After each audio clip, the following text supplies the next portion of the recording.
नमस्कार, मैं हूं के उपाध्याय। आप देख रहे हैं जनता टीवी। आज देश के लिए बेहद गौरवशाली क्षण है। देश में खुद निर्मित नई संसद भवन को आज प्रधानमंत्री नरेंद्र मोदी ने देश को समर्पित कर दिया। इससे बड़ा गौरवशाली पल इस देश के लिए कुछ हो नहीं सकता। देश की संसद यानी लोकतंत्र का मंदिर, यानी संविधान का मंदिर, यानी संविधान को रचने वाला, संविधान को रखने वाला, संविधान की रक्षा करने वाला एक ऐसा मंदिर जिससे पूरा देश चलता है, जिस पर पूरा देश टिका हुआ है। यह लोकसभा जब पेश की गई तो इसके साथ ही विवाद भी खड़े हुए। 19 राजनीतिक दल, 19 विपक्षी दल एक हुए। उन्होंने इसका बहिष्कार किया और कहा कि इसका उद्घाटन राष्ट्रपति से कराना चाहिए था। यह एक ऐसी जिद थी जो समझ में नहीं आ रहा था कि सही है या गलत थी। यह विपक्षी दल अपनी ताकत दिखाना चाह रहे थे। इसके साथ ही एक और इतिहास की पुनरावृत्ति हुई। सांस्कृतिक धरोहर सेंगोल, सेंगोल यानी राजदंड। राजदंड ब्रह्म की परंपरा से हमारे देश में आया है और तमिल में चोल साम्राज्य जब राज्य का हस्तांतरण करते थे, सत्ता का हस्तांतरण करते थे, तो इसी राजदंड के माध्यम से सत्ता का हस्तांतरण होता था। राजदंड यानी राजधर्म की याद दिलाने वाला। यह याद दिलाता रहता है कि आपको राज का धर्म का पालन करना है, प्रजा के हित के लिए काम करने हैं। यदि कोई गलत काम करेगा तो उसको ये राजदंड यानी ब्रह्मा के द्वारा निर्मित ये दंड प्रतीक स्वरूप आपको देख रहा है। आपको राजकाज के पालन में प्रजा के हित का, प्रजा के पालन का ध्यान रखना है। इससे पहले भी तमिल के लोगों ने पंडित जवाहरलाल नेहरू को ये सेंगोल प्रदान किया था, परंतु उसे एक वॉकिंग स्टिक समझ करके इलाहाबाद के संग्रहालय में रख दिया गया। अब एक बार फिर से इतिहास ने अंगड़ाई ली है। सेंगोल को स्थापित किया गया है पूरे गौरवशाली परंपरा के साथ में, हवन पूजा के साथ में, भारतीय परंपरा के साथ में। न केवल हिंदू धर्म की रीति रिवाज से यहाँ पूजन हुआ, बल्कि सभी धर्म के लोगों ने यहाँ प्रार्थनाएं की। गुरु ग्रंथ साहब का पाठ हुआ, मुस्लिम समाज ने भी प्रार्थना की, ईसाई समुदाय ने भी प्रार्थना की। यानी कुल मिला के देश के सभी धर्मों का समावेश इस आज की संसद के लोकार्पण से पूर्व किया गया। इस मौके पर प्रधानमंत्री नरेंद्र मोदी ने कहा भी कि यह देश के लिए गौरवशाली पल है। इसका विरोध करना, मुझे लगता है कि विरोध अपनी जगह है, विपक्ष होना चाहिए। विपक्ष के बिना लोकतंत्र अधूरा है। लेकिन ऐसा विरोध, यह विरोध किस काम का, जो देश की थाती, देश की धरोहर, देश का संविधान, देश की मर्यादा की रक्षा करने का जो मंदिर है, उसकी स्थापना का विरोध किया जाए। ये आखिर जाकर के बैठना तो उसी संसद भवन में है, बहस उसी संसद भवन में करना है, सत्ता पक्ष से सवाल उसी संसद भवन में जाकर के करना है। लेकिन विपक्ष ने यह मौका गंवा दिया। अब हो सकता है विपक्ष को लग रहा हो कि उसने अपनी ताकत दिखा करके सत्ता को झुकाने की कोशिश की हो। दूसरी तरफ यह भी हो सकता है कि आने वाले चुनाव में विपक्ष को लग रहा हो कि हम अगर एक साथ चुनाव लड़ेंगे तो हो सकता है भारतीय जनता पार्टी की इस सरकार से मुकाबला कर सकते हैं। परंतु मुझे लगता है कि आज का यह पल अविस्मरणीय पल था, गौरवशाली पल था। देश के इतिहास में एक नया इतिहास शुरू होने जा रहा था, एक ऐसा पन्ना जिसकी इबारत स्वर्ण अक्षरों में लिखी जाएगी। इसका विरोध करना मुझे कई मायनों में सही नहीं लगता। हम पहले ये रिपोर्ट देखते हैं, फिर आज की बहस की शुरुआत करेंगे।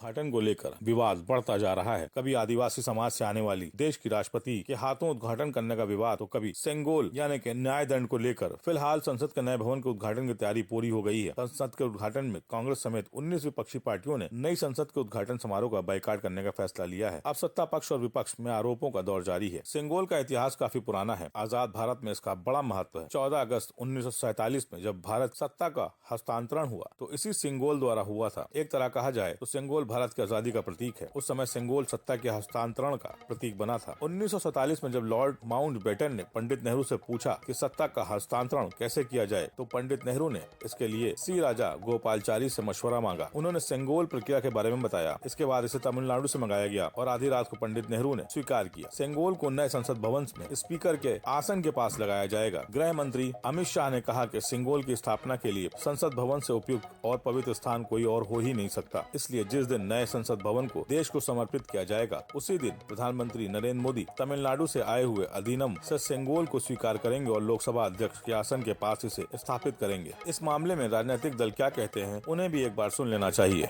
कल केंद्रीय गृह मंत्री श्री अमित शाह जी ने सेंटर विस्टा की ओपनिंग को लेकर बताया कि सिंगोल जो है वो राष्ट्रीय चिन्ह होगा। सवाल ये कि राष्ट्रीय चिन्ह तो हमारा अशोक चिन्ह है, जो हजारों साल से हमारी जो हमारी रीति रिवाज हैं, जो स्कूल ऑफ थॉट है, जो धर्म है, उसका एक सिंबल भी रहा है। और ये सिंगोल कहां से आ गया? ये सिंगोल तो एक धार्मिक मान्यता का प्रतीक है। भारत हमारा कोई धार्मिक देश तो है नहीं, तो ये सीधे सीधे बुद्ध धर्म से जुड़े हुए अशोक चिन्ह हमारी भारतीय जनता पार्टी सरकार को बर्दाश्त नहीं हो रहा था, और इन्हें मौका ढूंढना था कि कैसे राष्ट्र के चिन्ह को, चलो देश तो नहीं बदल पाए तो चिन्ह ही बदल लो। कहा जा रहा है कि पावर ट्रांसफर के वक्त वो नेहरू जी को दिया गया था, तो क्या श्री अमित शाह जी पंडित नेहरू जी की विरासत को एक्सेप्ट कर रहे हैं? क्या पंडित नेहरू जी को वो अपने जीवन में भारतीय जनता पार्टी एक्सेप्ट कर रही है कि आज आपको याद आया कि नेहरू जी का एक काम अधूरा पड़ा हुआ था? सीधी सी बात है, अशोक चिन्ह की जगह आप सिंगोल लगाकर लोगों के विवेक से अशोक चिन्ह, अशोक लाट को आप मिटाना चाहते हैं। लेकिन गृहमंत्री जी, प्राइम मिनिस्टर साहब, आपने भले ही राष्ट्रपति साहिबा को नहीं बुलाया, सदर जमहूरिया को, एक महिला को, एक दलित को नहीं पूछा, यह भी इतिहास में लिखा जाएगा। और इतिहास को बदलना, संसद को, बिल्डिंगें बदलकर इस मुल्क को बदलना, ये जो नाकाम सपना है, ये आपका कभी पूरा नहीं होगा। स्वतंत्र भारत के इतिहास में 28 मई की तिथि एक गौरवशाली अतिथि के रूप में दर्ज होने जा रही है, जब देश के यशस्वी प्रधानमंत्री जी के द्वारा भारत के लोकतंत्र की प्रतीक भारतवासियों को नई संसद भेंट की जाएगी। यह एक ऐतिहासिक अवसर होगा। इस ऐतिहासिक अवसर को गरिमामय और गौरवशाली बनाने की बजाय कांग्रेस समेत विपक्षी दलों के द्वारा जिस प्रकार की बयानबाजी हो रही है, वो अत्यंत ही दुखद और गैर जिम्मेदाराना है। लोकतंत्र को कमजोर करने वाला है और भारत के लोकतंत्र, जिस पर पूरा भारत गौरव की अनुभूति कर रहा है, पूरी दुनिया जिस पर गौरव की अनुभूति करता है, जो न केवल दुनिया का सबसे बड़ा लोकतंत्र है, बल्कि भारत लोकतंत्र की जननी के रूप में भी दुनिया के अंदर प्रधानमंत्री जी ने उसको एक नई पहचान दी है। उस भारत के लोकतंत्र को कमजोर करने जैसा भी ये बयानबाजी है। ऐसा नहीं कि इस प्रकार के गौरवशाली क्षण को जो आज विपक्ष के बयानों से विवादित करने का कुत्सित प्रयास हो रहा है, मुझे लगता है कि यह देश इस प्रकार की बातों को किसी भी स्थिति में स्वीकार नहीं करेगा। हमारा सवाल यही है कि देश के सभी राज्यों के मुख्यमंत्री को बुलाया जा रहा है, राज्यपाल बुलाए जा रहे हैं, बहुत से गणमान्य व्यक्ति बुलाए जा रहे हैं, लेकिन देश के सर्वोच्च लोकतंत्र के मंदिर में देश के सर्वोच्च पद पर बैठी हमारी महामहिम राष्ट्रपति को क्यों नहीं बुलाया जा रहा? देश के उपराष्ट्रपति को क्यों नहीं बुलाया जा रहा? आखिर लोकतंत्र में तो सभी के लिए स्थान होता है।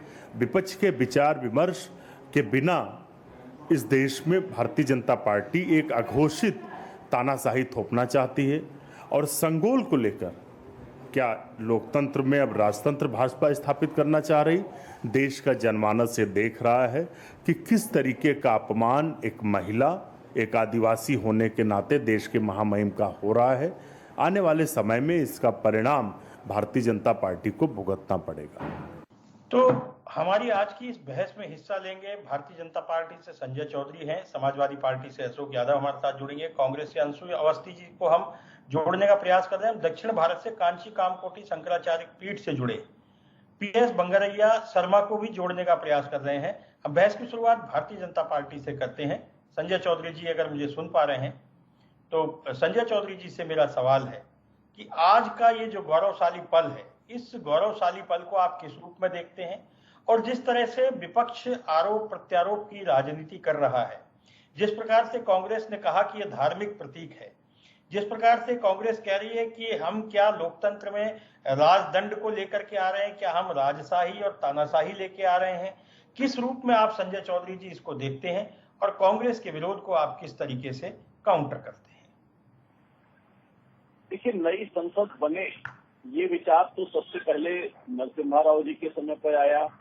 इसका प्रारूप बना 2012 के आसपास, जब बीरा कुमार जी लोकसभा की अध्यक्ष थी, और उसके बाद उन्होंने भी पत्र लिखा, और उसके बाद सुमित्रा महाजन जी जो उसके बाद लोकसभा की अध्यक्ष बनी, उन्होंने इस विषय को लेकर पत्र लिखा कि नई आवश्यकताओं को देखते हुए और देश में भविष्य की जरूरत को देखते हुए सांसदों के कार्यकुशलता को बढ़ाने के लिए और उन्हें और अधिक ऑफिसर्स उपलब्ध कराने के लिए आवश्यक है कि हमारा ये जो पूरा लोकसभा राज्यसभा इसका जो पूरा संकुल है ये बड़े स्तर पर निर्मित हो, इसमें अधिक स्थान हो, क्योंकि ये जो संसद भवन है हमने देखा है कि बारिश के मौसम में अक्सर यहाँ पानी छूता रहता है, व्यवस्थाएं ठीक नहीं हो पाती हैं, और तकनीकी रूप से इतना कमजोर है कि हमने कई बार मत विभाजन की स्थिति में देखा है कि जब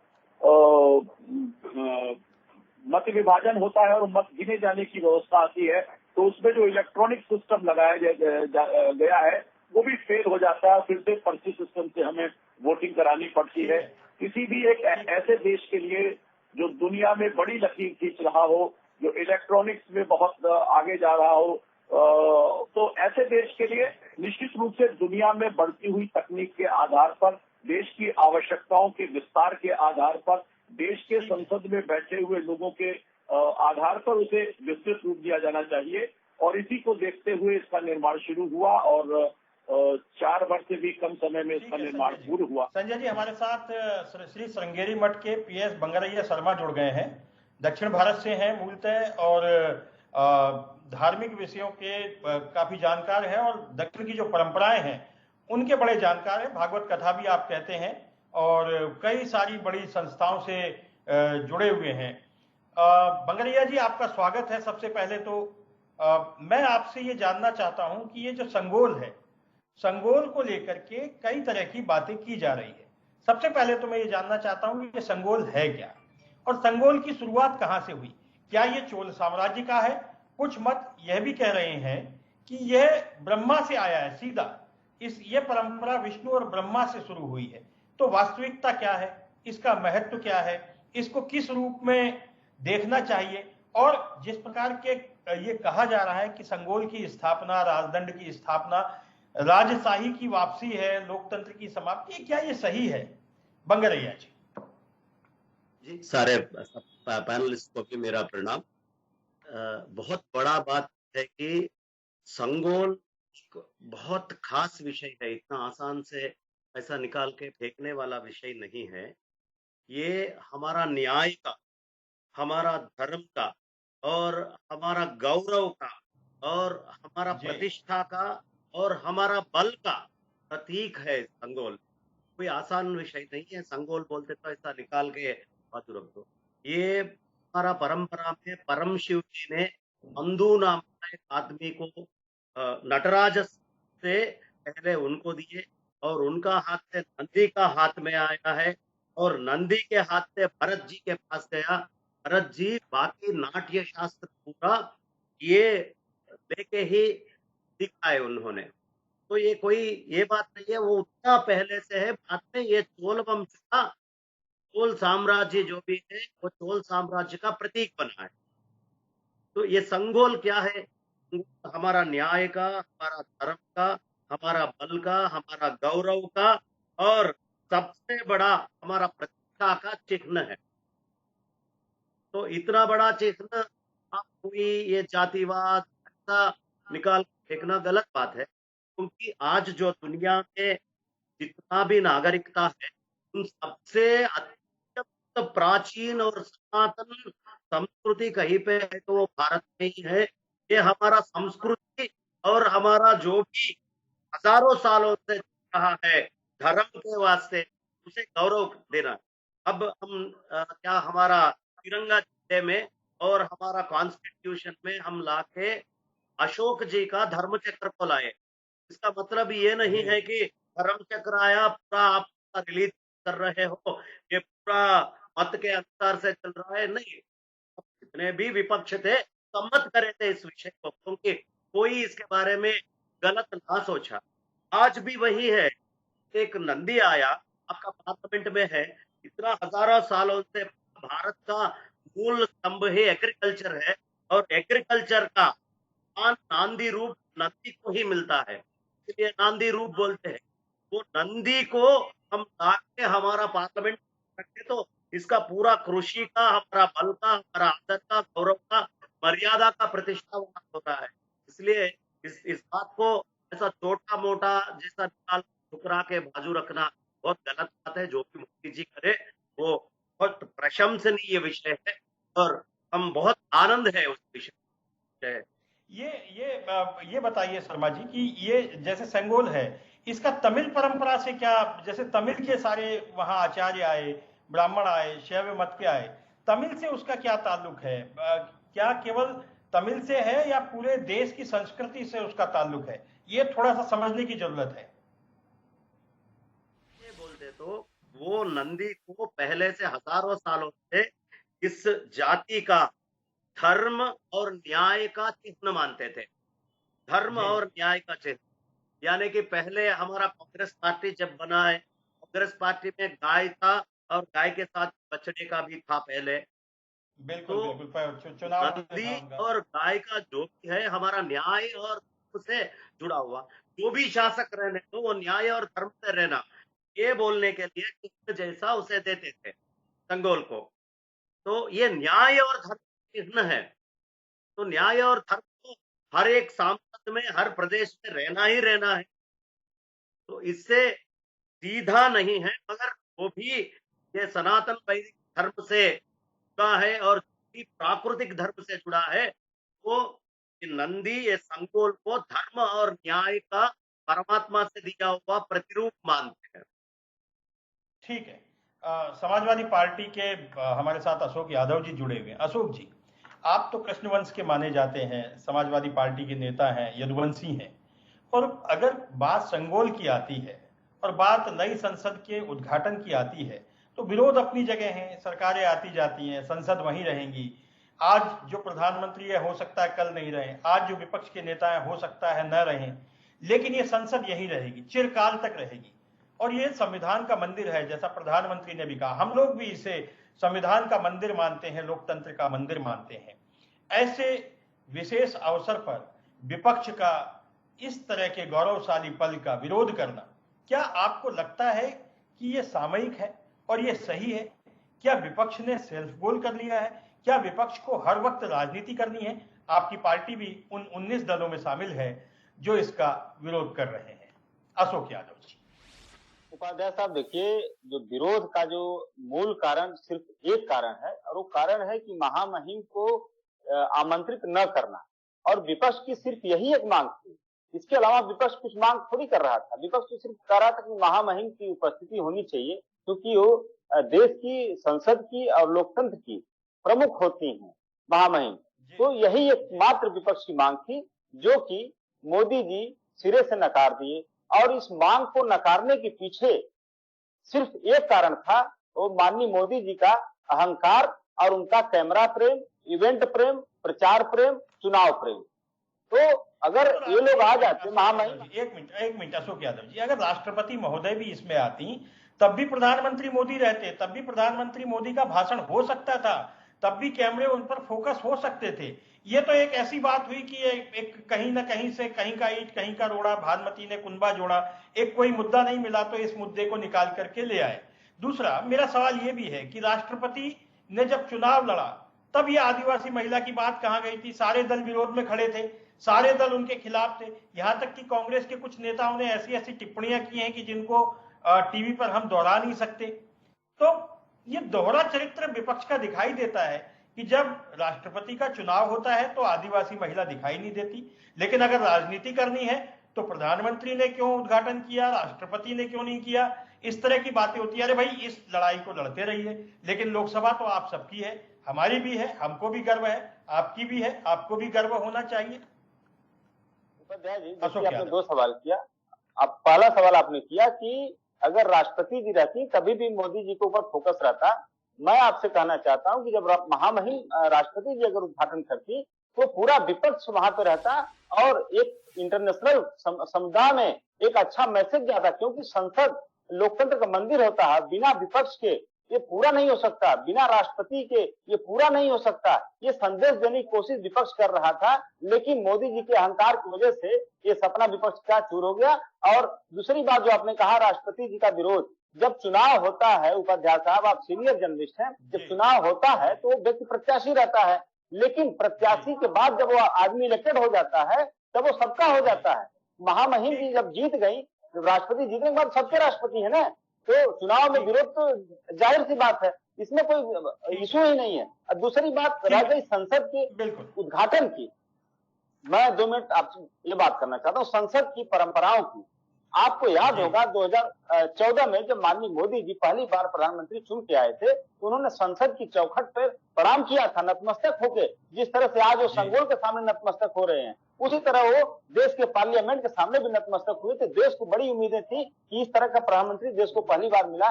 लेकिन मैं बिल्कुल दावे के साथ कर रहा हूं कि जब से देश आजाद हुआ लगभग 15 प्राइम मिनिस्टर बन गए, उतने प्राइम मिनिस्टर्स में किसी ने अगर संसद का चीरहरण करने का काम किया तो माननीय मोदी जी ने किया है। और वो कैसे उन्होंने किया, हर साल एक ऑर्डिनेंस 11 ऑर्डिनेंस लाते हैं ऑन एवरेज। और ऑर्डिनेंस क्या होता है, लोकतंत्र का गला घोटने के बराबर होता है। संसद किस लिए बनाई जाती है, ताकि आप कोई नियम लाए उसको संसद में बहस करें, स्वस्थ बहस के बाद वो नियम बने और वो राष्ट्रपति के यहाँ जाके अप्रूव होकर अभी बात कानून बन जाए। ये बहस बाद में हो जाएगी। हम लोकसभा के जो लोकार्पण की बात कर रहे हैं उसकी बात कर रहे हैं। संसद में बहस कैसी होनी चाहिए, क्या होनी चाहिए, ऑर्डिनेंस आना चाहिए नहीं आनी चाहिए, ये इस बहस का आज का मुद्दा ही नहीं है। संजय चौधरी जी, अभी अशोक यादव जी को आपने सुना, आपने बंगरैया जी को भी सुना।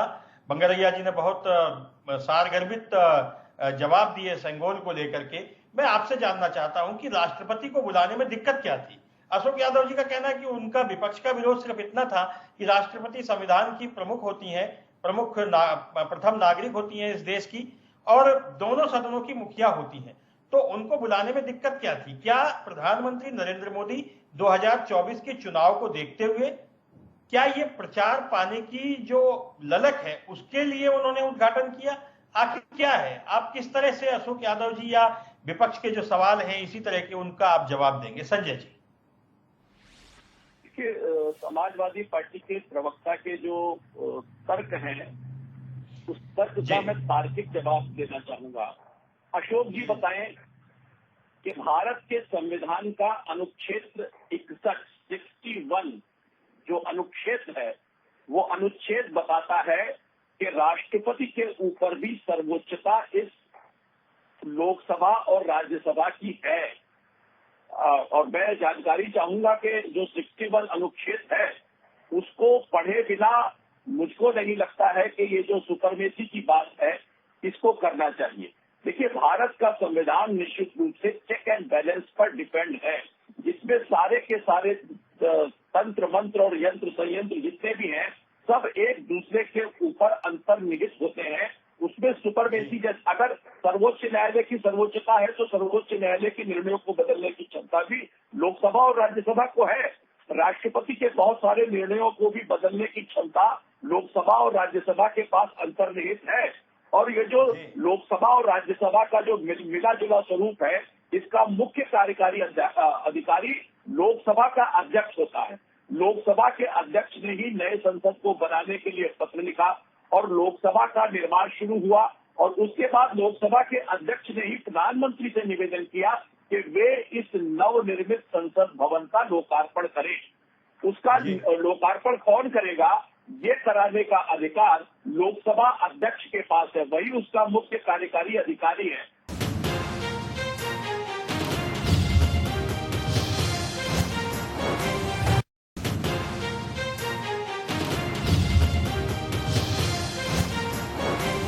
और मैं समझता हूं कि वो जो कार्यकारी अधिकारी है वो देश के सारे लोगों के लोक मन का सबसे बड़ा व्यक्ति है, क्योंकि वही जनता का सबसे बड़ा प्रतिनिधि लोकसभा है। और लोकसभा के अध्यक्ष ने ही प्रधानमंत्री को इस लोकार्पण के लिए निवेदन किया है। दूसरा राजनीतिक विवाद है, जो ये राजनीतिक बात करते हैं, ये राष्ट्रपति की बात कर रहे थे कि वो दलित है, ऐसा है।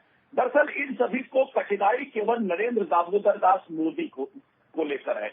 मोदी जी जो भी काम शुरू करते हैं, ऐसे राजनीतिक दल उनका विरोध करते रहते हैं। ये कह रहे थे पहले प्रत्याशी थे इसलिए हम विरोध करते थे, अब जीत गए तो अब विरोध नहीं करेंगे। आखिर मोदी जी भी तो जीतकर प्रधानमंत्री बने, उन प्रधानमंत्री का सम्मान आप कैसे करते हैं? उत्तर प्रदेश में जब प्रधानमंत्री आते थे तो यहाँ के पर नहीं जाते थे। दरअसल इन्हें ये लगता है कि जिन्हें ये नीच कहते हैं, जिन्हें ये पिछड़ा कहते हैं, जिसे ये चाय वाला कहते हैं, जिसे ऐसे हे वर्ग का मानते हैं, वो व्यक्ति कैसे इस देश की नई संसद का उद्घाटन करे, वो कैसे देश में परिवर्तन का वाहक बने, उसको रोकने की बात करे। तो मुझे लगता है इसी आधार पर केवल और केवल राजनीतिक तर्कों को लेकर इस ऐतिहासिक अवसर पर विरोध के साक्षी बनने की असफल कोशिश कर रहे हैं और इसके बाद इसी संसद में जाने के लिए जनता से वोटों की भीख मांगने वाले हैं। तो ये केवल राजनीतिक। ठीक है संजय जी। अब बंगरिया शर्मा जी, आपसे मैं ये जानना चाहूंगा कि एक और तो सेंगोल स्थापित हुआ है, राजदंड स्थापित हुआ है, और इसमें ये कहा जा रहा है कि राजदंड जो है वो राजशाही सत्ता का प्रतीक है। मैंने पहले भी आपसे पूछा था, लेकिन पर्टिकुलर आप इसी सवाल का जवाब दीजिए कि क्या राजदंड से लोकशाही नहीं चल सकती, लोकतंत्र नहीं चल सकता? दूसरा मेरा सवाल है, राष्ट्रपति और प्रधानमंत्री को लेकर के, लोकार्पण को लेकर के जो बहस चल रही है, उस बहस को लेकर के आप एक संत होने के नाते, एक कथावाचक होने के नाते, श्रृंगेरी पीठ के राज्य संचालक होने के नाते आप क्या सोचते हैं इस देश के नागरिक होने के नाते? विस्तृत जवाब आपसे चाहेंगे, क्योंकि आज जिन परंपराओं का निर्वहन संसद में किया गया है, उन सभी परंपराओं को आप जीवंत रूप से देखते हैं, उन परंपराओं से आप सीधे रूप से जुड़े हुए हैं, इसलिए इसका जवाब आप प्रामाणिक रूप से दे सकते हैं। बंगरैया जी। अब ये दंड कोई राजा को देने दीजिए या कोई हमारा अब जो लोकतांत्रिक समय है ये समय में मोदी जी को देने दीजिए या माउंट पाटन के हाथ से नेहरू जी को देने दीजिए, ये देना क्या होता है? ये देना राइटियसनेस और हमारा जो जुडिशियल तंत्र, सत्ता, हमारा धर्म का प्रतीक होता है। अब ये कोई शासन करने वाला नहीं है, ये शासन धर्म से करो, ये चिन्ह दिखाने के लिए वो दंड दिया गया है। तो उसमें तानाशाही क्या है? It is not against constitution. अगर कॉन्स्टिट्यूशन के प्रति कुछ और हम कर रहे हैं तो उसके ऊपर बहस करना सही बात होता। अगर कॉन्स्टिट्यूशन एक्सेप्टेड, जब हमारे लिए ये देश हमें पूरा स्वतंत्र होके हमारा हाथ में आया, कैसे आया, कैसे हम इसे लेना चाहिए? आजाद जी ने बोला है नेहरू जी को, नेहरू जी राजा जी से पूछा तो राजा जी ने बोला, कहा है कि नहीं, हमारा एक चोल वंश का एक प्रतिष्ठा है, ऐसा कभी भी धर्म किसी एक जगह से कई और जगह जा रहा है तो ये धर्म का चिन्ह के हिसाब से हम जाना। तो जो पंडित मोतीलाल नेहरू जी ने उस समय लिया है, अब वो ही पार्लियामेंट बहुत छोटा हो गया है, बड़ा हो रहा है, यहाँ से शासन चलता है, तो ये शासन में हमें धर्म और हमारा बल को, हमारा प्रतिष्ठा को, हमारा वो भी संस्कृति है, हजारों साल का संस्कृति है। इस दुनिया में सब जब मरा हुआ सीधा जानवर खाने के समय में हम पंचभक्त परमाणु खाते थे और जो लोग पूरा पत्ता पहनते थे तब भी हम बहुत बड़ा वस्त्र बना के पहनते थे। तो संस्कृति को अगर दिखाना है, आज हम शासन में हमारा इतना हजारों सालों पुराना शासन है, ये भी ये जो दंड आ रहा है वो काम में रखना। ये ऐसा नहीं है, धर्म में हजारों सालों से मित्रा वर्ण दंड कहते हैं इसको। मित्र माने सूरज, वर्ण माने हमको जो रेनफॉल आता है, का प्रतीक है। मित्र और वरुण को मिला के, यानी सूरज और वरुण के वजह से हमें अच्छा संपुष्टि होके जल मिले इस धरती के ऊपर, ये सब खाने का चिन्ह है वो। तो हम उसमें गलत सोचने का भी ये बात नहीं है। और पार्लियामेंट में कभी भी क्या है, तो प्रधानमंत्री और जो विपक्ष के मंत्री और जो मुख्य भी वहां मेंबर्स रहते हैं, उनको हम बुला के गौरव करना।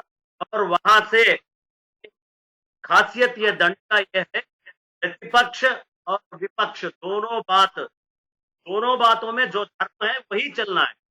यानी कि ये बहुत बड़ा सेकुलर बात है, सबसे विपक्ष का बात या स्वपक्ष का बात, दोनों में से भी जो धर्म है इस धरती के ऊपर लागू होना है, इसलिए वो धर्म हम रखे हैं। और अब कॉन्स्टिट्यूशनली क्या है, क्यों प्रेसिडेंट को नहीं बुलाए, इस विषय में मेरा कम जानकारी है। हमारा क्या है, कोई ताल्लुक नहीं है, वो भी धर्म का और हमारा का सनातन धर्म का उद्धार करने की कोशिश करते हैं। हमारा जो हजारों सालों जो संस्कृति चल रहा है उसको फिर से विश्व को दिखाने का कोशिश करता है। उनको हम बहुत प्राधान्यता देते हैं और मोदी को हम इसीलिए इतना प्राधान्यता और हमारा धन्यवाद दे रहे हैं कि वो बीजमतला जो भी है, विदिशा विजय मंदिर जो है मध्य प्रदेश में, वो मध्य प्रदेश में जो भी है उस हिसाब से वो पूरा पार्लियामेंट का मंदिर को डेवलप करे, एकदम बहुत बड़ा बात है। हमारा जो भी धर्म है वो सब, जितने भी राजा लोग हैं, चोला के राज, तो पशु पक्षी को भी न्याय करना है, इसीलिए धर्म है तो ही सबका धर्म होगा। ये जानते हुए ये सेंगोली को डिजाइन करे है। इसका कोई राजनीति से मेरा ध्यान से लेन देन कुछ भी नहीं है। और हमारा जो पार्लियामेंट भवन आज बना है वो त्रिकोण आकार, षटकोण आकार में आया है। तो सत्व रजस तमो का हर एक चीज शेयर करते हुए हमारा पूर्वजों ने जो मध्य प्रदेश में डिजाइन दिया, वही डिजाइन आज पुनः हमें पार्लियामेंट में विस्तृत होके दिख रहा है। और मैं यही मानता हूँ ये हमारा बल का और ये शक्ति का और एक भी खास बात है कि हमें कभी भी दूसरों से डर ना रहे। हमारा पिछले पार्लियामेंट के ऊपर अटैक्स हुआ है, पर लोग आके उसके ऊपर अटैक करे, ऐसा अटैक हमारा धर्म के ऊपर से कभी नहीं होना, ये मानते हुए सेंगोई अगर वहां है तो अभी भी हमारे ऊपर संकोल के वजह से कोई ऐसा दुराक्रमण नहीं। जी ठीक है, ठीक है। एक और सवाल है, आपने बहुत अच्छी जानकारी इसमें दी है, थोड़ा सा नेटवर्क का भी इशू आ रहा है। तो एक सवाल ये है कि ये जिस प्रकार से विरोध हो रहा है उसको आप किस तरीके से लेते हैं? क्या ये विरोध सही है, गलत है, जायज है? आप इसको किस तरीके से लेते हैं, मैं ये आपसे जानना चाहता हूँ। मेरा पर्सनल राय ये है कि इसमें गलत क्या है, इसमें गलत क्या है? हर धर्म को बुलाए, हर धर्म का वहां पे प्रार्थना हुआ है और मुख्य पक्ष से जो नेहरू जी ने किया है दंड, ये संप्रदाय कहां से आया? ये संप्रदाय आज नया प्रधानमंत्री जी उद्घाटन करे क्या? ऐसा संप्रदाय तो नहीं, ये पहले से था, हजारों सालों से था। और हमारा ब्रिटिशर्स छोड़ने के समय भी ऐसा ही ये रिवाज चला है। तो आज फिर से नया पार्लियामेंट आ रहा है तो ये भी यही रिवाज चल रहा है। इसमें गलती मेरा राय से गलती नहीं है, बल्कि एक बहुत बड़ा अच्छा बात है, गौरव का बात है। और प्रधानमंत्री जी और बीजेपी और हमारा सेंट्रल गवर्नमेंट को अनेक बधाई देने का काम है। पूरा जितने भी भारतवासी है सबसे सब संतोष होने का एक संतुष्टदायक विषय है। ठीक है, ठीक है। अशोक यादव जी, आपसे मेरा सवाल है कि जैसा अभी संजय चौधरी जी ने आपको जवाब दिया, एक तो उनके जवाब आपसे चाहिए, दूसरा आप एक तरफ संविधान की बात करते हैं, संविधान के पद की बात करते हैं, लेकिन दूसरी ओर जब प्रधानमंत्री उत्तर प्रदेश में आते थे, ये मैंने भी देखा है, तो अखिलेश यादव उस समय मुख्यमंत्री हुआ करते थे, 2012 से लेकर 2017 तक हो रहे थे मुख्यमंत्री, और कई बार प्रधानमंत्री होने के बावजूद वो आए, लेकिन उनको रिसीव करने के लिए नहीं जाते थे अखिलेश यादव, अशोक यादव जी। उपाध्याय साहब देखिए, संजय चौधरी जी ने दो बातें कही कि पहली बात उन्होंने कहा कि संविधान के अनुच्छेद 61 का नाम उन्होंने लिया। तो संविधान के अनुच्छेद 61 में ये कहीं नहीं लिखा है कि राष्ट्रपति के ऊपर प्रधानमंत्री होता है। वो सिर्फ ये महाभियोग को लेकर के उसमें है कि अगर राष्ट्रपति के स्तर से कोई गलत काम होता है तो रिमूवल ऑफ प्रेसिडेंट एक प्रोसेस होता है महाभियोग। जी जी जी जी, वो ये कहीं नहीं दिखा है कि राष्ट्रपति से ऊंचा पद प्रधानमंत्री का होता है। दूसरा बात, जो अनुच्छेद 79 की बात मैं कर रहा हूँ, उसमें 79 में स्पष्ट लिखा हुआ कि राष्ट्रपति लोकसभा, राज्यसभा और संसद का संवैधानिक प्रमुख होता है। तो ये संवैधानिक प्रमुख के नाते, और कार्यकारी प्रमुख प्रधानमंत्री होते हैं, तो कार्यकारी प्रमुख और संवैधानिक प्रमुख यही दोनों बातें हैं उसमें। तो संवैधानिक प्रमुख की हैसियत से अगर महामहिम को बुलाया जाता तो मुझे लगता है कि ये थोड़ा सा अच्छा संदेश। अब ये मान लेते हैं कि महामहिम को नहीं बुलाया गया, लेकिन क्या ये देश के लिए गौरव का पल आप नहीं मानते कि देश को नई संसद मिली है? आजादी के बाद पहली बार हमने अपनी बनाई हुई संसद में प्रवेश किया है, आप सब भी प्रवेश करेंगे आने वाले समय में, विपक्ष भी प्रवेश करेगा। क्या ये देश के लिए गौरवशाली पल नहीं है अशोक यादव जी? इसे आप कैसे कहेंगे? छोड़ दीजिए एक बार प्रधानमंत्री जी और राष्ट्रपति जी का विवाद, क्या ये गौरवशाली पल नहीं थे? देखिए, देश की संसद, उसको लोकतंत्र का मंदिर भी कहा जाता है संसद को, और लोकतंत्र का अगर नया बन रहा है, नया बना है, जनता के पैसों से बना है, आपके पैसे से बना है, मेरे पैसे से, सबके पैसे से बना है, इसमें कोई व्यक्तिगत अगर कोई इसका वो ले रहा है, श्रेय ले रहा है कि हमने बनवाया है, तो ये चीज गलत है। ये चीज इसलिए गलत है कि प्रधानमंत्री जी अगर ये चीज को यही साबित करने की कोशिश कर रहे हैं लगातार कि मतलब सब कुछ हम ही है, और ये एरोगेंस, इसी एरोगेंस का विरोध विपक्ष कर रहा है। आप अगर नेता विपक्ष को बुलाते, विपक्ष ने बनवाया है। जब अखिलेश यादव एक्सप्रेस वे बनवाते थे तो वो आज तक कहते हैं हमने बनवाया है, तमाम एक्सप्रेस वो कहते हैं आज हमने बनवाया है, वो भी जनता के पैसे से ही बने। ये तो एक गलत वो हो गया ना कि हम करें तो गुड़ नहीं तो क्या, वो संजय चौधरी जी कहावत को बताएंगे कि क्या होती है? संजय चौधरी जी बात जवाब दीजिए अशोक यादव जी का। मेरी बात अभी पूरी नहीं हुई है। अच्छा ठीक है, आप अपनी बात पूरी करिए, फिर संजय चौधरी जी की। हाँ जी। जैसे अभी स्वामी जी ने कहा कि जो सेंगोल है ये धर्म और न्याय का प्रतीक है, और एक तरफ आप धर्म और न्याय के प्रतीक के सामने आप झुक रहे हैं प्रधानमंत्री जी, वहीं बगल में देश की पहलवान बेटियों का कितना यौन शोषण हुआ, और यौन शोषण संसद की बात हो रही है, वो तो आप लड़ाई लड़िए ना, उसके लिए कौन खिलाफ है? आप खूब धरना दीजिए, प्रदर्शन करिए, सरकार को घेरिए। मैं कह रहा हूँ खूब आप लोकतंत्र की दुहाई देकर के खूब प्रदर्शन करिए, जुलूस निकालिए, उसकी कोई बात नहीं है। आज जो हम बहस करने जिस बात के लिए बैठे हैं उसका मुद्दा सिर्फ इतना है कि आज का ये पल गौरवशाली पल इस देश के लिए था, विपक्ष के लिए भी, सत्ता पक्ष के लिए भी, और हम सब के लिए भी, जो इस लोकतंत्र को जिंदा रखते हैं, जनता यानी आप हम सब। ये लोकतंत्र तो जिंदा हम लोगों की वजह से है ना, नेताओं की वजह से नहीं है। तो ये हम सबके लिए गौरवशाली पल है। मैं सिर्फ इतना कह रहा हूं अशोक जी, आपकी बात भी सही है जी। अशोक जी, उपाध्याय जी, क्या लोकतंत्र सिर्फ दीवारों से जिंदा रहेगा, या लोकतंत्र की एक विचारधारा होती है? लोकतंत्र एक दीवार को, लोकतंत्र को दीवार के अंदर नहीं आप कैद कर सकते। लोकतंत्र ब्रॉड स्पेक्ट है उसका, वो लोकतंत्र का ही पार्ट है। विपक्ष है, सरकार है, संविधान है, राष्ट्रपति है, उपराष्ट्रपति है, सभापति, सब कुछ उस लोकतंत्र के पार्ट हैं। और लोकतंत्र को अगर आप ये साबित करने की कोशिश करेंगे मोदी सरकार कि हमने पार्लियामेंट नया बना दिया, मतलब हमने लोकतंत्र के न्याय के, लोकतंत्र की स्थापना में एक मील का पत्थर गाड़ दिया, ऐसे नहीं लोकतंत्र होता है। आप नई बिल्डिंग बना के लोकतंत्र कैसे स्थापित कर सकते हैं? आप लोकतंत्र की मर्यादा, लोकतंत्र की बातें उसी बिल्डिंग में होती हैं, सड़क पर पेड़ के नीचे बैठ के तो बातें होंगी नहीं। पुरानी संसद पुरानी पड़ चुकी थी, उसमें लोग, अब चूंकि अगर संसद सदस्य बढ़ेंगे तो जाहिर है हमें नई इमारतें चाहिए होंगी, चाहनी ही होंगी। जब से देश आजाद हुआ है इस देश में निर्माण होते रहे हैं, और ये लोकतंत्र की ही मजबूती है कि इस देश में अनेकों ऐसे निर्माण हुए हैं जिसे आज हम विश्व कीर्तिमान भी कह सकते हैं। संजय चौधरी जी, इन सारी सवालों के बीच में सवाल वही है कि इन सब सवालों के जवाब भारतीय जनता पार्टी कैसे देगी? राष्ट्रपति महोदय इस कार्यक्रम में आमंत्रित नहीं थी, उपस्थित नहीं थी, और अशोक यादव जी ने भी बहुत सारे सवाल उठाए हैं। उनके कुछ सवाल जायज लगते हैं। संजय जी।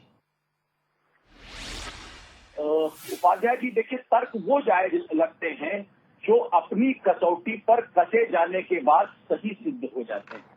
अशोक यादव जी को मैं ध्यान दिलाना चाहूंगा, इसी विधानसभा के सामने एक लोक भवन की इमारत है जिसको अखिलेश यादव जी ने अपने कार्यकाल में बनवाया था, उसका शिलान्यास हुआ था, उसका लोकार्पण हुआ था। और आपको पता होना चाहिए उपाध्याय जी कि उसके लोकार्पण के अवसर के मुख्य अतिथि समाजवादी पार्टी के राष्ट्रीय अध्यक्ष मुलायम सिंह यादव थे, जो न किसी संवैधानिक पद पर थे, न किसी कार्यकारी पद पर थे, केवल और केवल राजनीतिक दल के राष्ट्रीय अध्यक्ष थे। एक सरकारी इमारत जो उस विधानसभा के कार्यकारी प्रमुख के बैठने का सबसे बड़ा ऑफिस था, उसका निर्माण कराकर अपने राजनीतिक दल के राष्ट्रीय अध्यक्ष से उसका उद्घाटन कराने वाले आज अगर ये तर्क दे रहे हैं तो ये तर्क बताता है कि वो अपने समय में कितने इस तर्क से बेमानी हुआ करते थे। हमने 1975 में देखा है, इसी पार्लियामेंट की एनेक्सी का निर्माण हुआ था, जो इस पार्लियामेंट के सबसे बड़े प्रशासनिक कार्यों का प्रबंधन करती थी, और पार्लियामेंट्री एनेक्सी का लोकार्पण उस समय की प्रधानमंत्री इंदिरा गांधी ने किया था। 1987 में राजीव गांधी ने इसी पार्लियामेंट के सबसे बड़ी जो लाइब्रेरी थी, उसका जब उद्घाटन हुआ था, दोनों सदनों की मिली हुई लाइब्रेरी, तो उसका उद्घाटन राजीव गांधी ने किया था। हमने देखा है कि मणिपुर की विधानसभा का लोकार्पण सोनिया गांधी जी ने किया, जो न किसी कार्यकारी पद पर थी, न किसी संवैधानिक पद पर थी, केवल राजनीतिक दल की मुखिया थी। हमने देखा है कैसे छत्तीसगढ़ की विधानसभा में राहुल और सोनिया गांधी जी, उसके लोकार्पण पर अवसर थी। तो ये राजनीतिक दल अपने अवसर पर जिस प्रकार की राजनीतिक बात करते हैं, लेकिन जब नरेंद्र दामोदर दास मोदी का नाम आता है, जब देश की संस्कृति को प्रतिस्थापित करने की बात आती है, जब नए अवसर पर देश की संस्कृति आरूढ़ होती है, संस्कृति, संस्कार और सनातन परंपरा का एक बार फिर से उसकी जय जयकार होती है, तभी उस पर किस प्रकार से उसे रोका जाए, किस प्रकार से विघ्न बाधाएं डाली जाए, किस प्रकार से उसे यश न मिले, इस प्रकार की कामना के साथ ऐसे राजनीतिक दल अपने छंद और तर्कों के माध्यम से उसे रोकने की बात करते हैं। ये न तो नैतिक है, न इनके तर्क संवैधानिक है, न इनकी बातों में कोई नैतिक बल है, क्योंकि अपने समय में इन्होंने इन्हीं तर्कों का भरपूर उल्लंघन किया है। और मैं समझता हूं कि आज के अवसर पर जब दुनिया को सबसे शानदार इमारत भारत के लोकतंत्र की मिल रही है, उसमें संगोल जैसा भारत सनातन संस्कृति का, सनातन संस्कार का, सनातन परंपरा का एक प्रतीक चिन्ह वहां पर आरूढ़ हो रहा है, तो ये बदलते हुए भारत को ये स्वीकार नहीं कर पा रहे। अब ये इंडिया नहीं, ये नया भारत है, और नया भारत अपनी परंपराओं पे गर्व करता है, अपनी संस्कृति पर गर्व करता है, अपने संस्कारों पर गर्व करता है। यही इन राजनीतिक दलों को अच्छा नहीं लगता, इसीलिए ये तर्क करते हैं जो किसी भी मान्यता पर। ठीक है संजय जी, ठीक है संजय जी। बंगारैया जी, आपसे चूंकि समय भी हमारा अब समाप्त होने वाला है, बंगारैया जी आपसे जानना चाहते हैं कि आज जो राजदंड स्थापित हुआ, इसे संगोल कहा गया है, इस संगोल के लिए जिस तरह से हवन पूजा हुई और जिन साधु संतों को तमिलनाडु से बुलाया गया, आप सबसे पहले तो ये बताइए, तमिलनाडु से जो साधु संत आए थे, इनको तमिलनाडु से ही क्यों बुलाया गया?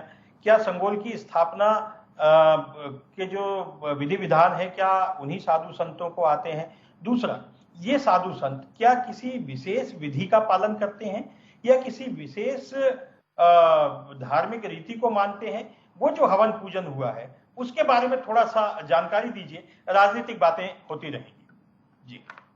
ये पूरा भारत में संगोल जैसा दंड, एक दंड का प्रातिनिधित्व पूर्व हमारा बहुत पुरातन सनातन काल से और वैदिक काल से भी ये दंड लेना एक संप्रदाय है। वो होने पांड्य राजा होने दीजिए, नहीं तो शिव जी का हाथ में दंड रहता है, और आप श्रीरंगम जाते तो रंगराज पे एक दंड दिया गया है, दंड रहता है। ऐसा एक दंड, यानी कि आज भी हम राजदंड, राजतंत्र ऐसा बातें करते ही रहते हैं। अब इलेक्शंस आया, राजदंड किसको मिलेगा, हम बात करते रहते हैं। तो राजदंड का मतलब धर्म और बल का संकेत है। तो ये चोल साम्राज्य से लिए है, इसीलिए चोल साम्राज्य का स्थापना तमिलनाडु से शुरू हुआ है। तो वहां चोल राज्य के प्रति वहां से जो आचार्य राजा जी ने चोल संप्रदाय को ही पहले 1947 में माउंटबैटन से दिए समय में, तो वही फिर से पुनः प्रतिष्ठा करने के लिए वही चोल मुद्रा, वही संगोल, वही से सब जो हमारा पारंपरिक मुद्रा चल रहा है। तो इंडिपेंडेंस आने के समय में, स्वातंत्र्य जब मिला वो समय में जो संप्रदाय था उसी को आगे लेके गए। अगर तमिलनाडु ही नहीं, ये कर्नाटक में है, आंध्र में है, और विक्रमादित्य के पास भी दंड था, और चाणक्य जी चंद्रगुप्त से जब करे तभी भी राजदंड था। दंड हर एक व्यक्ति जो इस धरती के ऊपर, ये रूल ऑफ लॉ के ऊपर, यहाँ ये शासन के ऊपर जो भी रहते हैं वो सब धर्म से रहे। वो सिर्फ प्रधानमंत्री का हाथ में जो है, ये सिर्फ शासनकर्ता लोगों को ही धर्म नहीं, इस धरती के ऊपर इस शासन में जो भी जी रहे हैं वो सब धर्मबद्ध होके जीना है। धर्म को छोड़ के नहीं जीना। धर्म किस मत का है? धर्म के लिए ना इस्लाम अलग है, ना क्रिश्चियनिटी अलग है, ना जैनिज्म, ना बुद्धिज्म, हर एक धर्म में आता है। तो ये धर्म का संकेत है। नहीं बंगरैया जी, मैं ये भी बंगरैया जी ये बताइए, ये जो तमिलनाडु से संत आए ये किस मत को मानने वाले हैं और इन्हें ही क्यों बुलाया गया? क्या सेंगोल की स्थापना के लिए विधि विधान ये ज्यादा अच्छे से जानते हैं? ये एक मैं जानना चाहता हूं जानकारी के लिए। जब चोल राजाओं का ये चला है तब जो मठ वहां पे है, जो संप्रदाय वहां पे है, वही संप्रदाय से सब जितने भी राजा लोग या कोई भी शासन करता है उनको ये दंड मिलता आ रहा है जी। तो ये संप्रदाय जो है, संप्रदाय उन लोगों को मालूम है। अच्छा, इसीलिए राजा जी जब संपर्क करे तो भी यही मठ के लोग, यही शैव परंपरा के लोगों से मिले थे, आज भी वही से आया है। क्योंकि चोल राजा का जो भी था वो इसी संप्रदाय में था। ठीक है, ठीक है, ठीक है बंगरैया जी, ये बहुत हमारे लिए गौरवशाली पल थे और आप सब लोग हमारे साथ जुड़े। समय हमारे पास आज इतना ही है। बंगरैया जी बहुत ही अच्छी जानकारी दे रहे थे। बंगरैया जी को हम पुनः किसी कार्यक्रम में अपने साथ जोड़ेंगे निश्चित रूप से। और आप सबका भी, अशोक यादव जी, संजय चौधरी जी, आप सबका भी बहुत बहुत धन्यवाद। और आप सब जो इस कार्यक्रम को देख रहे हैं, आप सब लोगों को भी बधाई कि आज देश के लिए ऐसे गौरवशाली पल हैं जब इस देश को नई संसद मिली है, देश को लोकतंत्र का मंदिर मिला है। इसके जो राजनीतिक निहितार्थ हैं निकालते रहेंगे। विपक्ष और सत्ता पक्ष में ये संघर्ष चलता रहेगा क्योंकि एक साल बाद चुनाव है। जाहिर है विपक्ष को कहीं ना कहीं अपनी उपस्थिति दर्ज करानी है, प्रेजेंस दर्ज करानी है। उनको ये बताना है कि वे इस सरकार के खिलाफ है। उन्होंने 19 दलों ने एकजुट होकर के ये कोशिश की है कि 19 दल एकजुट होकर के इस बार चुनाव लड़ेंगे, लेकिन अभी समय बहुत है। एक साथ लड़ेंगे या नहीं लड़ेंगे आने वाला वक्त बताएगा। लेकिन इस सरकार के साथ, एनडीए सरकार के साथ लगभग 25 राजनीतिक दल थे जिन्होंने अलग अलग विचारधारा के होने के बावजूद आज के इस गौरवशाली पल के साक्षी बने, उसमें शामिल हुए, भाग लिया। और न केवल भाग लिया, उन्होंने विपक्ष की इस जो मुहिम उन्होंने चालू की है उसकी निंदा भी की। मेरा भी मानना है कि ये देश के लिए सचमुच गौरवशाली पल है। देश का इतिहास बदल रहा है और हम सब इसलिए अपने आप को गौरवान्वित महसूस करते हैं कि इस बदलते इतिहास के हम साक्षी हैं।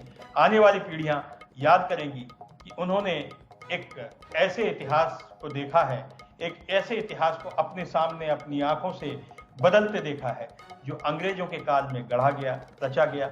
और आज भारत अपना निर्माता स्वयं है। भारत कदम बढ़ा चुका है, भारत कदम बढ़ाता रहेगा। आप देखते रहिए जनता टीवी, समाचारों का सिलसिला जारी रहेगा। नमस्कार।